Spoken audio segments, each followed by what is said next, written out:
so make sure you're always watching what you're doing.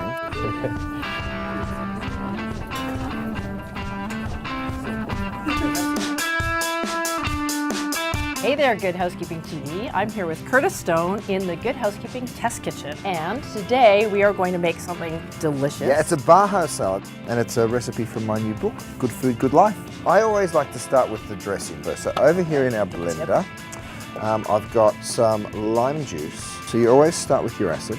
I actually pickle some onions for this recipe, which is the simplest thing in the world. A little salt, a little sugar, a little vinegar, that's it. So your acid and your flavor, which is the cilantro, start in the blender, and you let that work for a minute, and then you emulsify the oil into it.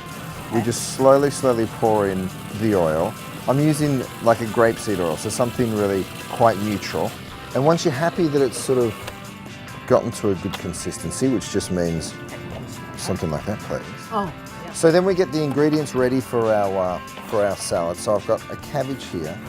Now all you need to do exactly as I do. Okay. Okay, just like this. And make sure you're always watching what you're doing. Just cut it nice and thin. All right. Raw cabbage into the bowl. Throw the cherry tomatoes in. The carrots, you just take the edges off and sort of square it off. And then if you want to just go down and cut nice thin pieces, then you sort of turn it over and cut it into like thin little matchsticks. Okay. We've also got some radishes, which you do basically the same process as what I just did with the carrots, but you can toss those in. I'll throw the carrots in. Lettuce leaves, of course, so some of this romaine.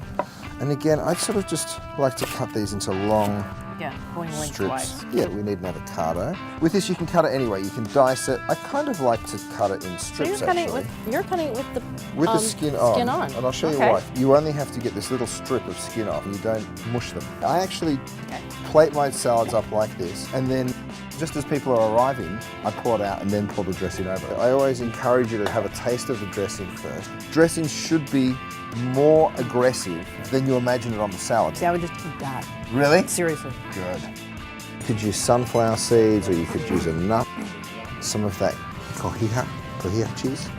It's a Mexican cheese. It's delicious. And then don't just leave that as the top, as the garnish. Like actually move your salad around a little so it gets in and through. And then a couple of corn chips. This just gives it a really nice crunch. So yeah, please. So the little onions, you can see, you can sort of divide them up and you get these gorgeous little pink petals. Well, one of the things we talk about a lot, obviously, in the magazine is how the food is going to look on the page. It's a really important part of presentation is making sure that it's going to look right. And then the last thing you do, just as you take it to your guests, is you just drizzle over that dressing. I actually love the way the dressing looks sitting over the top. Now, do we get to try it? Here we go. The amount of flavor is incredible. Thank you so much for coming. Well, we're going to keep eating this. Bon appetit. Thank you so much. See you later.